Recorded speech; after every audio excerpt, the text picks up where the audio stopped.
We'll get the defrost fan out of the door. The machine has had time to completely defrost and dry after the last batch, which was the third consecutive batch of the macaroni and cheese. And here's the water from that.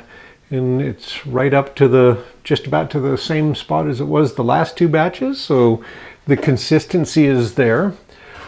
Because somebody asked, well, couldn't I just weigh the water out of it and divide by the 10, assuming you put 1/10 in each bag, and use that for the water weight?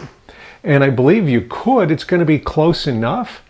However, I always have mine out of here, bagged and labeled and on the shelf, usually before the first drop of water is coming out of the drain hose. Especially if I'm not videotaping. That's the only thing that really slows this down. You'd find that actually doing it is a lot faster than what it seems to be when I'm showing it, because I'm trying to be careful to show each step. And actually it's very, very fast if you're just doing it and not paying attention to trying to get every part of it.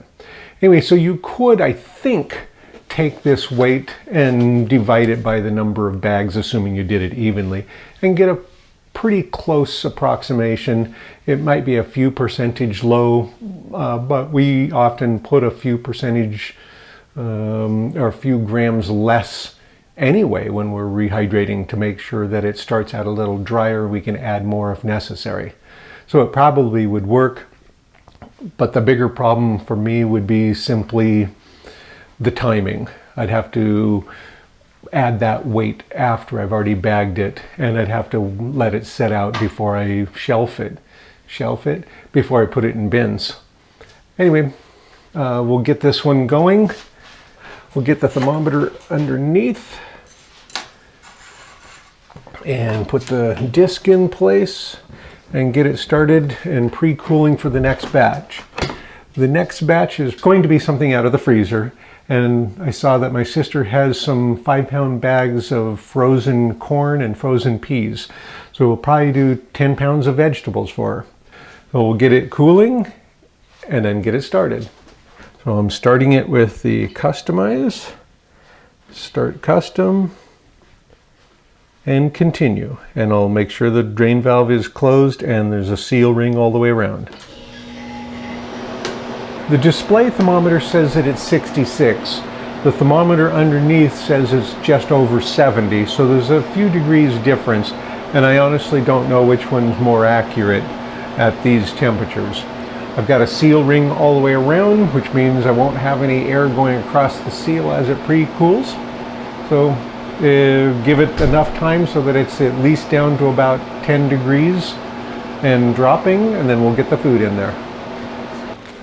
This batch is some of my sister's peas. So we have two 5-pound bags of these peas. They're Garden Fresh brand, and we've tried these before. They seem to be pretty good. We'll get 10 pounds onto the 4 trays.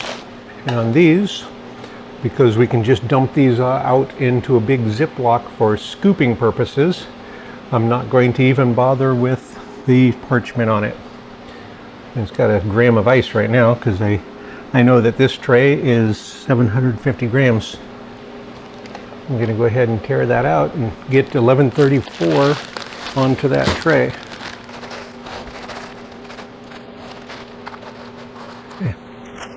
Okay, 1134 for the net weight. I'll get the total weight,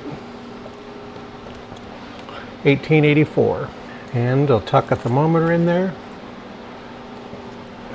And we'll get to tray 2 and add a thermometer. Now I need to get half of this bag onto there. 1871, and we'll get a thermometer in this one. And add a thermometer. Now we'll go get those into the freeze dryer. It's been about an hour and a quarter. It's down to -1. Took a little longer to get those peas on the trays because they were kind of frozen lumps. That's what happens if you buy them at the store and they warm up at all, which must have happened to these. They weren't mine. We'll get those in. Those are less than 5 degrees in the peas themselves. So they didn't warm up very much at all during that process. It just took a little bit of extra time to do that. So we'll make sure that the chamber is sealed. Got a little bit of space there. There's a gap in the seal here and up here. I'm going to use the frosting spatula, put it in that space between the seal and the front of the machine, and giving it just a little twist, which kind of bumps it out a little bit. Now we've got a ring around there, and it's ready to go. So we'll be back in about 2 days. See you then. Be right back. Don't go away. The peas have been going for just about 48 hours, but to be fair, about 4 hours of that are extra time that I've added so that I could be here when it finished. So we'll get them out, check them, weigh them, put them back in. I think I'll stir them up just a little bit because of the depth of the peas, the fact that there's 4 or 5 layers deep on some of it. And then we'll get them back in for 2 more hours to check to make sure that they've stopped losing weight and that they're actually done. If they're actually done, then we'll get them bagged about 2 hours from now. First, we'll get past the last of this time and get it open and checked. So down arrow past the last of that. Okay, so open the drain valve.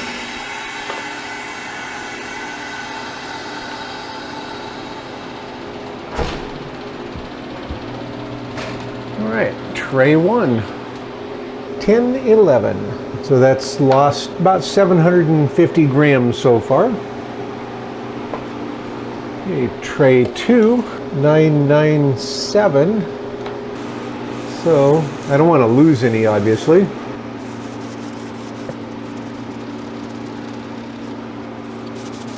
They feel nice and warm. You can see they'll just turn to powder. Let's get these back in and we'll switch the positions. I'm going to put tray 2 up on top, and tray 1 I'm going to put down a spot at the warmer spot.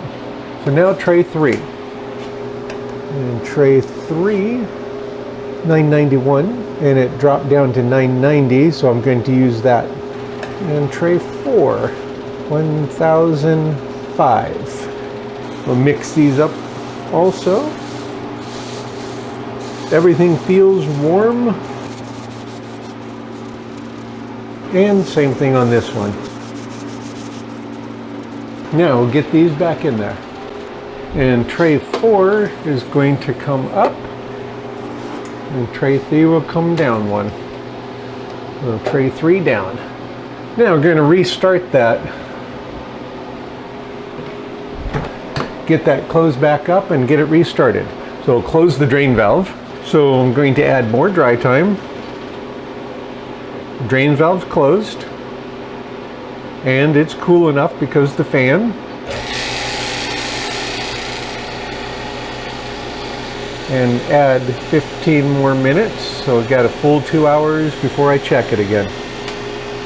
I'll be back in about 2 hours to recheck this. Unless I can't be back in 2 hours, and then I'll come and add more time. But the plan is to be back here in 2 hours to check this and see if it stopped losing weight. It's just over 2 hours later and things have warmed back up. Time to get them out and check them to see if they stopped losing weight. So I'll bypass the last 10 or 11 minutes. And I'll open the drain valve.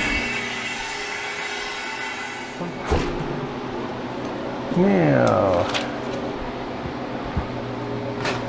so tray 1. Okay, well, no change. So 2 hours later and no change. Or maybe part of a gram because now it's bouncing to the next number down. So less than 1 gram. And literally when you get to that point, you can take 1 pea off and it'll stay because it's right on the verge of the next number down. Okay, tray 2, And same also, tray 3. So no change on that one. And tray 4, tin 4. So it has the potential that it could be down by 1. So it's down by some fraction of 1. They're done. So we'll go ahead and get them out because there's virtually no water loss at that time. We'll get this turned off with the no defrost button. We'll get the trays moved over to the bagging area. We'll come get the time and the power usage. So we're showing 50 hours, but we just did 2 hours of re-dry time. And as I'd mentioned before, I'd already added additional time before that. Unfortunately, we don't have a weight check before that. So I can't be confident or knowledgeable that it had stopped losing weight earlier. I suspect it was done at least 4 hours earlier, but I don't know that. So I'm going to use the 48 hours that I know for sure. So the power usage for that batch of peas shows 32.69 kilowatt hours, and it would have been less if I'd been here to take it out earlier. But that kind of gives the maximum outside amount. Now we'll get the little defrost baffle in place. I'll get the thermometer out from underneath. And get the fan into place. And I won't leave this running until after we finish the bagging so we don't have to listen to it. And this batch is a pretty full amount of water load, which means it might have a little ice dam underneath. So if you've seen that on yours, that happens here sometimes. You can melt a groove through it. And one of the things that we found is if you just take a piece of aluminum, set it on it, it'll melt quite a groove in there.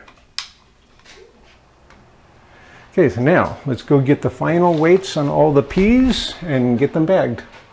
All right, we've got the 10 pounds of peas. Now that they're finished, we'll get the thermometers out and get the weights. Of course, they're not 10 pounds anymore. Tray 1. And get the thermometer out and get those final weights now. 1,002 grams. And of course, that's the tray and everything. Now we'll subtract out the tray and we'll have just what's left on here. Okay, tray 2, 988. Okay, tray 3, 983. Tray 4, 995. Now we can add those all up and get those ready to bag. This time I'm going to do something a little bit different. So we've got these labeled with a felt pen mark of the batch number on the bag. In case we lose the label, we can go back to our notebook and get all this information. And we've got the batch number, what it is, the date it went into the freeze dryer. And then we've got a space for the amount before drying and the water needed.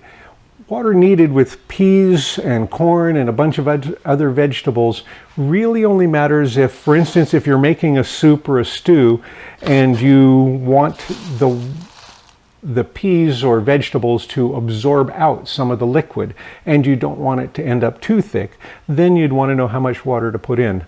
Otherwise, you can just put water and cover it and wait 15-20 minutes and then scoop them out and serve them.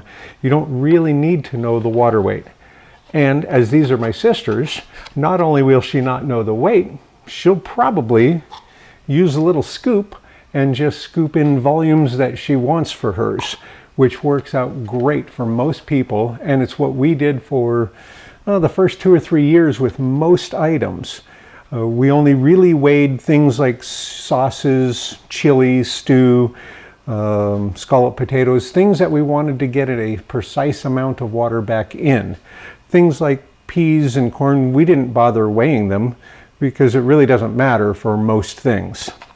Okay, the other thing we're going to do slightly different on these is I'm going to just go ahead and pour all of the trays into a Ziploc, and that kind of keeps them away from moisture while we're scooping out the peas to put in the bags. Kind of gives you extra time because then they're not sitting in open trays out in the humidity.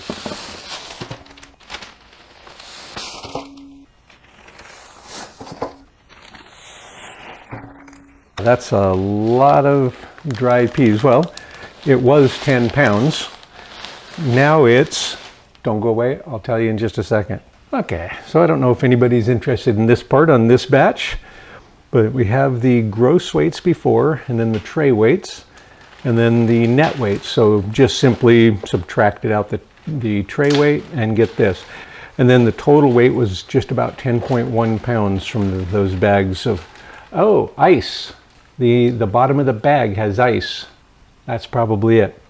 Okay, and then the dry check numbers have no value except for to check to make sure it has stopped dropping weight. That's the only thing I use that for. Then here's the gross weight afterwards without the thermometer, and then subtracting out the tray again gives me the final weight of all the peas, which works out to 993 grams. And then if I subtract that from the original, that tells me the amount of water that was lost, which was 3,602 grams. And if you wanted to bag it in pound increments, you just simply take 1/10 of that. So about 99 grams per pound. So the weight of this now, in comparison to before, was, what was a pound is now 99 grams. Okay. And as I mentioned before, these are my sisters, so scale can be chucked out because that's meaningless, and scoop. So she wants to do about 12 ounces in a bag, so by volume, and this cup works out to about 12 ounces filled to the top. And by putting it in here, got a nice easy scooping, just fill it up and pour it in. That bag's a little narrow, maybe it'd be easier. Nope. So, okay, and so a 12-ounce amount in there, 12-ounce amount in there, and ready to add an oxygen absorber, seal, and then write on a gross weight on it. I'm going to use the scoop to make it a little easier to hit the space. One of the nice things about scoop is it's very quick and easy.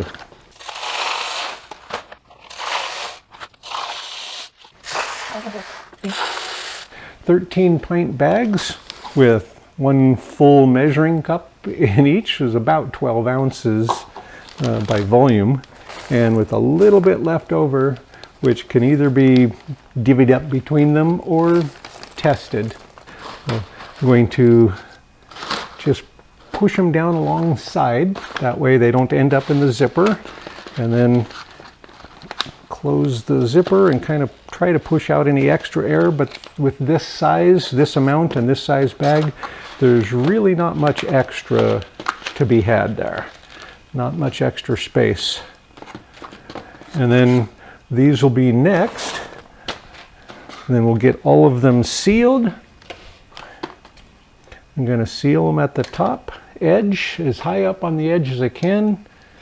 That way, and doing the first one twice, but sealing it high up on the edge. That way, if there's a problem with the seal, I've got space for 2 or 3 more tries. And if we want to cut it off, we could cut that off and still have room to seal it before the zipper area.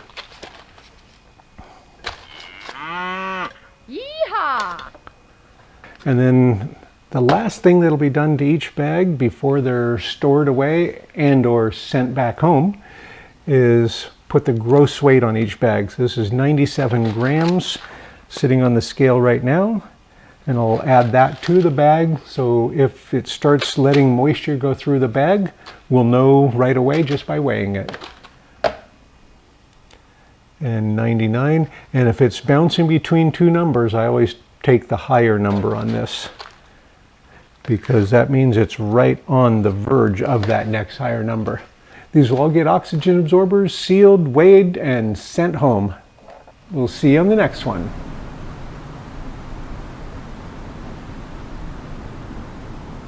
The freeze dryer is completely defrosted now after the batch of peas.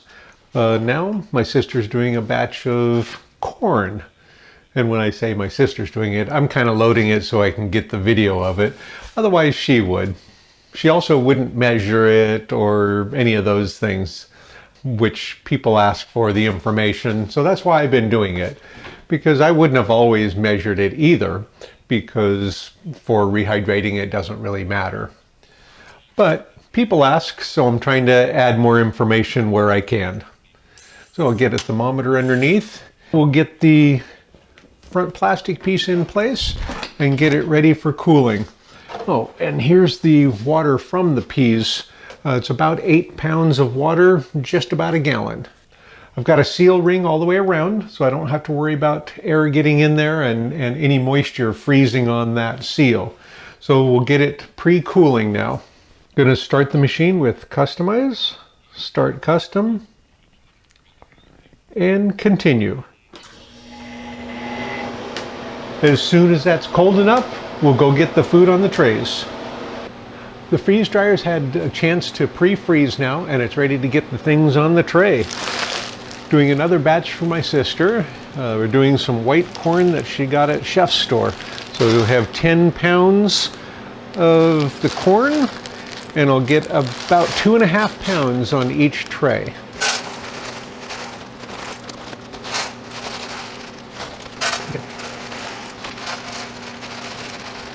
And 1905. Now we'll go get these into the freeze dryer. All right, so we have just over 10 pounds of corn ready to go in the freeze dryer, and then they'll be about 2 days. So it's been freezing already for 2.5 hours, and it says negative 44 degrees. It's very cold. And that's 0 degrees. It's hard to get a good ring around here sometimes when it's this cold.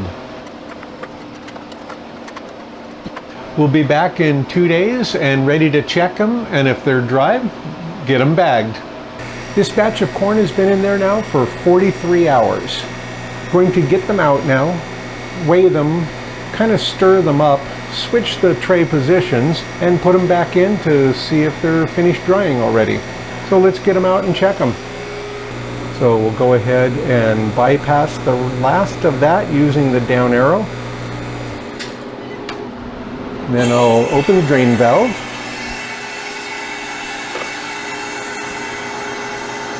And we'll get our starting weights for the final dry. So starting with tray 1. So the biggest downside to weighing these things and keeping track of it is you can't snack it right now. And corn, freeze-dried corn, is awfully good. Okay, so it's $9.99 right now, $9.97. Going to go ahead and just give it a little bit of a stir, trying to be careful to not lose any or have any get into the other tray, because then the weights will change. Everything feels real dry, real warm. I don't feel any issues with it, but I also don't trust myself to feel it. Okay, these are ready to go back in. Now tray 3.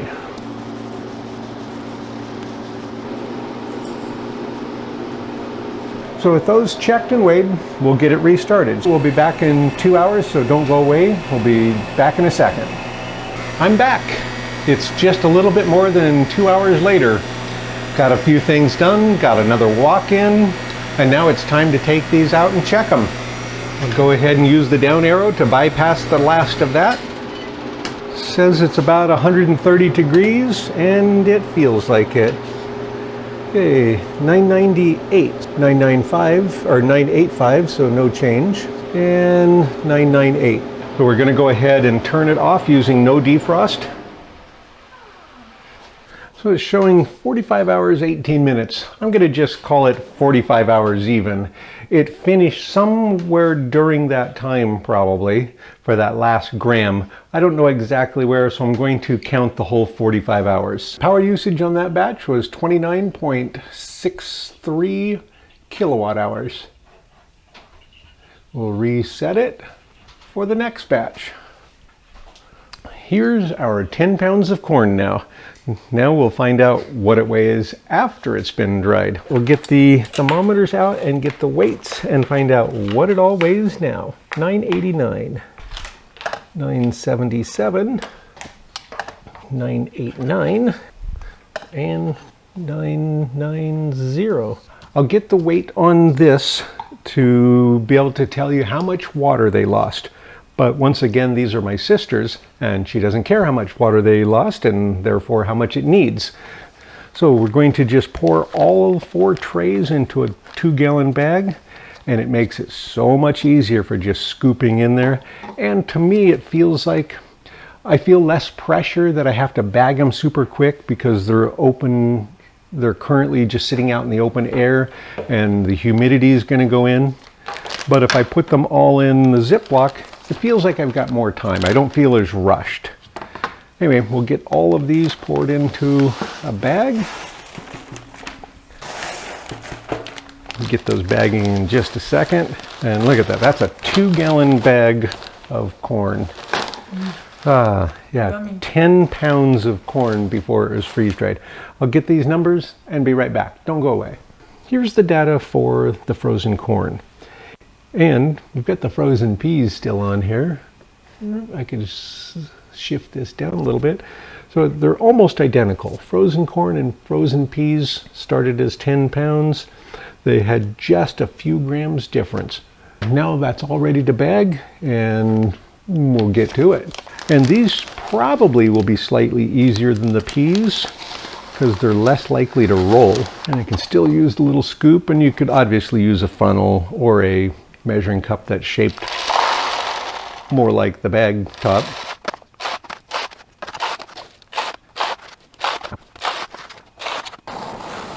The corn won't feel a thing. I'm gonna numb it. Num, num, num, num, num, num. Okay, and I'll tuck the oxygen absorber down alongside, in between the bag and the food, so it doesn't end up in the zipper or in the seal area. And I'll kind of move the bag over so that I don't lose track of which ones have an oxygen absorber.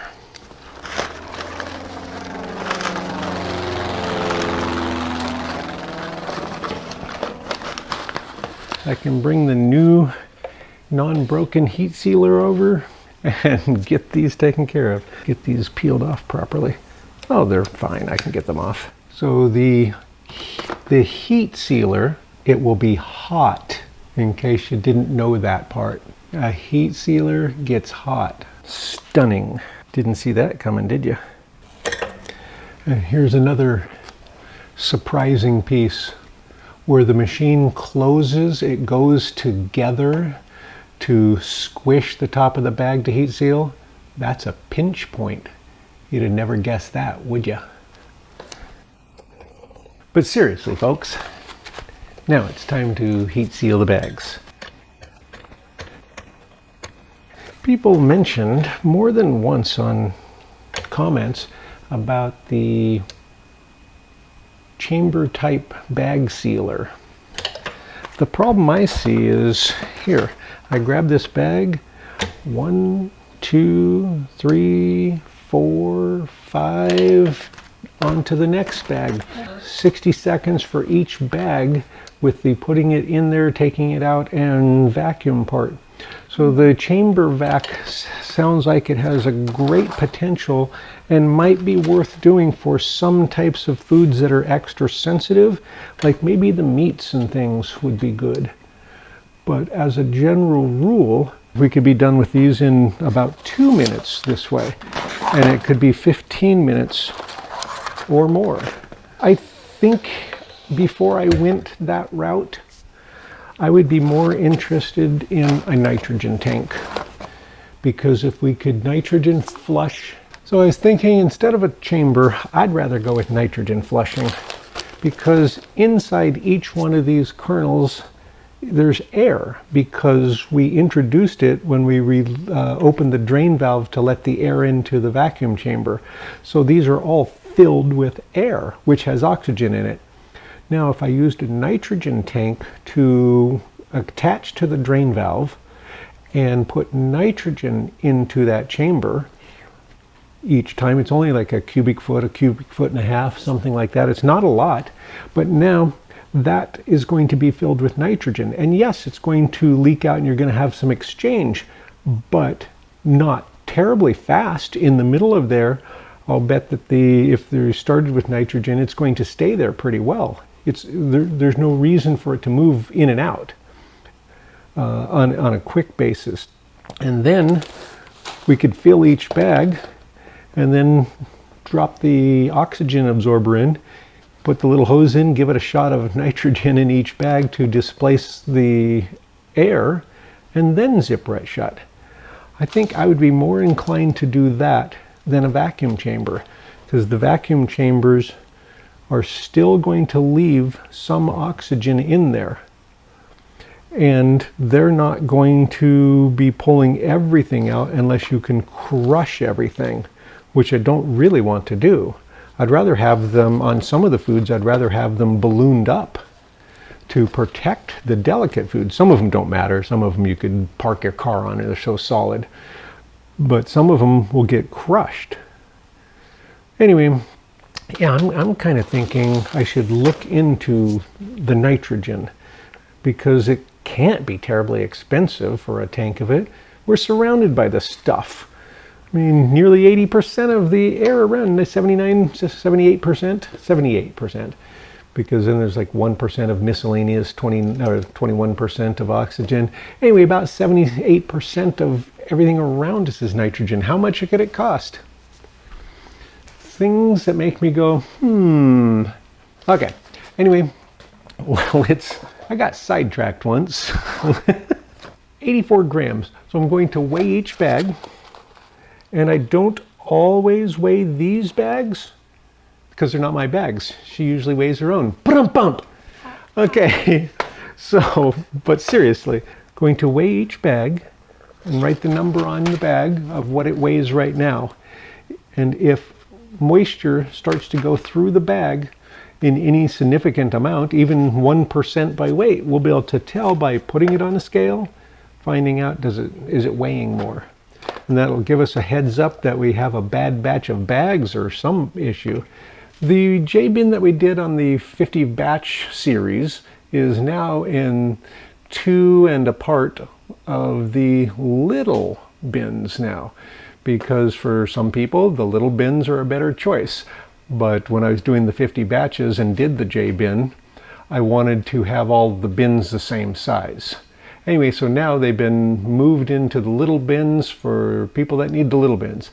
And the top one still has room, so we're going to try to get the corn in there. There's already 2 or 3 bags of the peas from the last batch. The big J-bin that we did in the 50 batch series has been converted to 2 and a part little bins, and then we'll add the corn from today into the top bin, which still has more space.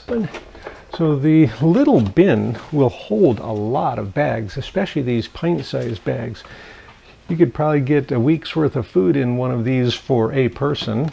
So this is one of the bags of peas that we did on the last batch. You can see it looks like it's been vacuum packed now. Peas and corn, I think they always end up like this. I think because they're so big in comparison to their weight, it's mostly empty airspace. So that 21% oxygen, you remove that and it really sucks that bag down. And now we'll add the corn to that. Yeehaw! So there's still space for 6 to 8 bags. And these are going to squish down a little bit more as the oxygen is absorbed, and they'll have a little bit more space. So as soon as the freeze dryer is defrosted, or tomorrow morning probably, because I'm not going to do it tonight probably, we'll get the next batch in there and see what that one is. So thanks for watching.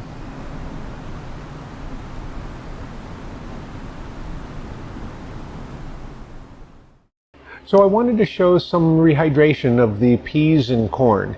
So I'm going to use some of our old peas and corns to show that. So we have peas from, I think it's from our batch 4 back in August of 2017. And then our oldest corn is only from October of 2019. So we've already used up all of our old corn.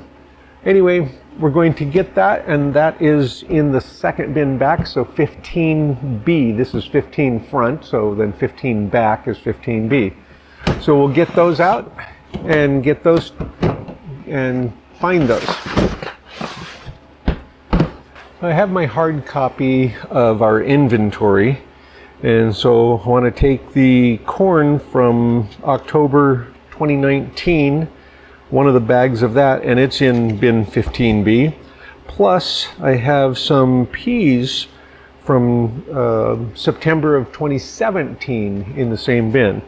We print a new hard copy every so often and just make our changes on it and then update the database. This is one of our earliest bags from August of 2017. We got the machine at the beginning of August in 2017, so this is literally one of our oldest bags of food. So this would have been, I'll have to check, this is before I was even putting a batch number or anything on it. So this is a really old one. So we'll take one of those and we'll update it. Then the other thing I'm looking for is corn from October, so 10/19, and it's right here. And we have multiple bags of that. Yeah, so we have a few bags of that. Okay, and this is a more reasonable size, a 2-cup size. You can see quite a difference on those two. At first we were bagging everything in really big bags, and then we decided we'd rather have smaller bags. So we have a 2-cup bag of corn from October of 2019 and what looks like probably a quart of peas from August 19th, 2017, so almost 5.5 years ago. And I don't think I want to rehydrate this entire bag, so I'll probably pour half of it out and then reseal it and save it for later. But I'll still mark it off our list and we'll use it soon. So I'm finally getting ready to rehydrate a sample of the corn and the peas. I meant to do this about 3 days ago. That's why the video is so late. I'd normally probably put it in just this small pan and add water, cover it, and let it simmer slowly on the stove. But on these, I'm going to use the measuring cups so we can see it better. And because a lot of times I would rather just add boiling water over the top of it. So that's what we're going to do with these. So first, we'll get these open. So this is some corn that I got at Costco. It was frozen corn, and it was from October of 2019. So a little over 3 years ago. All right, got it.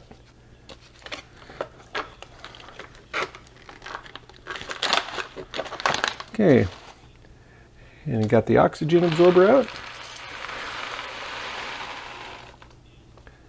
And dry corn is absolutely delicious. If you've never tried freeze-dried corn while it's still dry, give that a try. It's really, really good.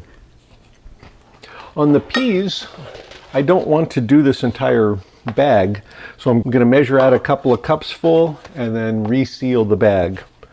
But, going to take a couple cups out of this to use, and I'll just store the rest of it in this bag because it has a zipper. And so then I don't have to worry about resealing it. And that'll be fine for a few days.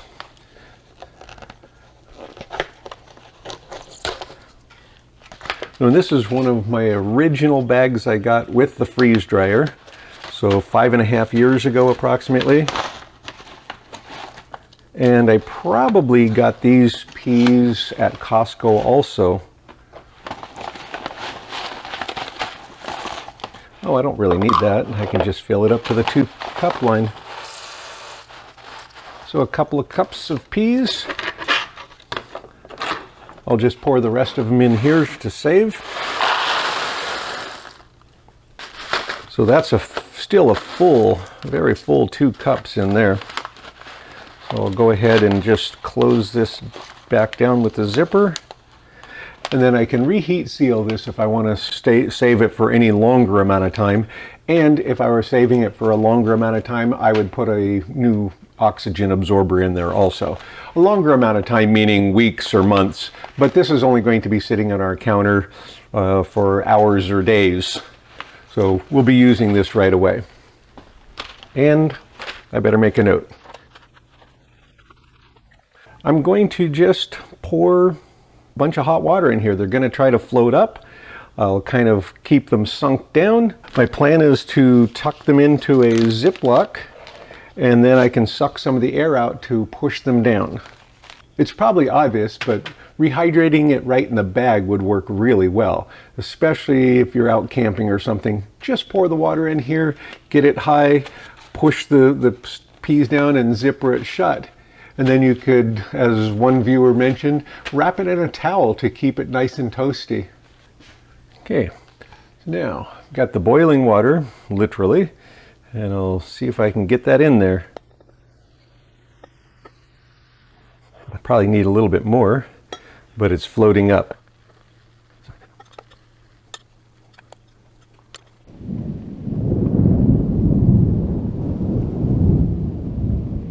It's kind of hard to stir. This was probably the wrong shape. A shallower, wider thing would probably have been better.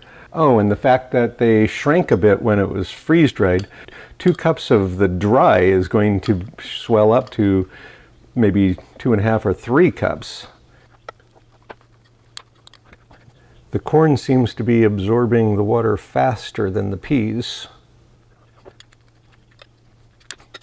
For now, I'm going to try this out. By sucking some of the air out, that's pushing the corn down into the water, and that should help it rehydrate.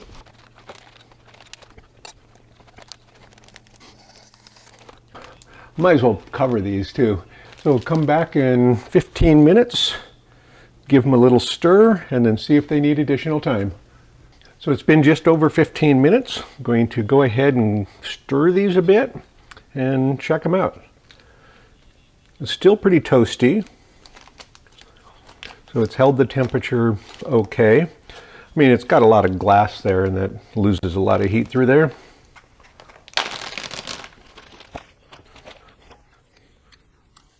Well, that's really full, so I need more water than that. They're looking real good, but I'm going to need a little bit more water, so I'll have to heat up a little bit more. Oh, that's real good though. I didn't taste any dry spots in that. It's like they're underdone right now, so that's pretty close. I'm going to heat up a little bit more water because the water level is about an inch. Yeah, about an inch of the peas are not touching the water. It's looking pretty good though. We'll do the same with the corn. This looks like it's covered better, so the corn didn't apparently shrink as much when it got freeze-dried, and it didn't swell up as much when it was rehydrated, so it's still covered better. Oh, the corn is really good. That's already nice and tender. Wow, that's nice. Okay, so I don't need to do anything more with that one, I think, except for add salt, pepper, and butter. Anyway, that's good. I'm going to go ahead and set it in here while I add some more boiling water to the peas. That's looking good. Adding a little bit more boiling water to bring it up a little bit higher. That looks pretty good. All right, so I sucked out the extra air to push the peas down, and now they're all covered with water. Looks real good. This looks fine already. So we'll give this maybe another 5 minutes, and then we'll come back and add some pepper and a little bit of butter or something that's similar to butter. So it's been a few minutes later. It's probably been about 10 minutes later because I got sidetracked doing some other stuff, of course.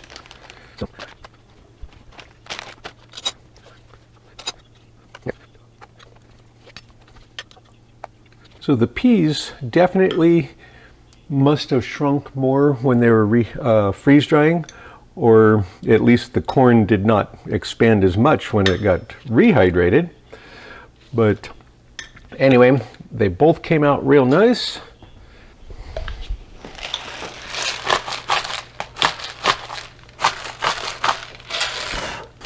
So I was going to add a bit of butter.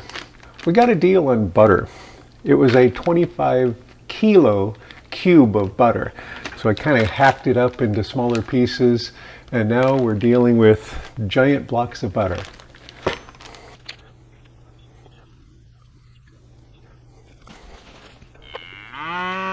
Yeehaw! So the corn rehydrated perfectly. I detect no difference than if I'd taken the frozen bag of corn, popped it in a pan and heated it. So it's just as perfect as it was when it went in there. I'm pretty sure if you gave somebody two samples, one fresh out of the bag and one this, heated the same way, I'm pretty sure you couldn't tell the difference. Wow, that's good. So it's been sitting in the bag at room temperature for a little over 3 years. Excellent. The peas, I would say, are the same. It's almost 5.5 years, but I can't really tell any difference. So the peas took longer to rehydrate, but I think it's really worth it. Now I don't have weights of water, how much water to add on these, but you really don't need that if you're just going to rehydrate them as a vegetable. If you're adding them to a soup or a stew and that's going to reduce the amount of liquid in that container, then you might want to add some moisture to it.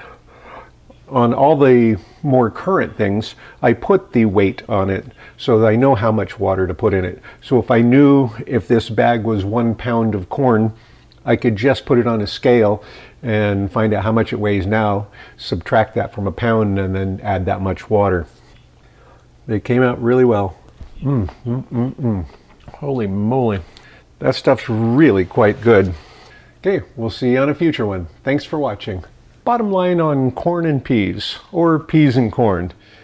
It's delicious, it rehydrates well, and no, I can't tell the difference between the frozen bags of it heated, or the rehydrated freeze-dried ones. That seems to be a common question, and I think that I cover it pretty well by saying this stuff's delicious. If it wasn't as good as before, I would say this isn't as good as before. I can't tell the difference. That doesn't mean other people couldn't tell the difference. And if I had them side by side, perhaps I could tell the difference. I have done that with a few things like slices of spiral sliced ham, and I can't tell the difference, nor could other people. I did a blind taste testing with 4 different people with sliced ham that had been rehydrated and sliced ham from a new sliced ham. They couldn't tell which one is which. I think I would get this approximately the same results with these corn and peas. It's really good. It rehydrates great. The peas do take longer, probably a total of a half hour for the peas and probably only 15 minutes for the corn, which kind of surprised me. I thought they would be more similar. Anyway, they're really good. I don't know what else I could possibly say about those. Thanks for watching, and we'll see you later.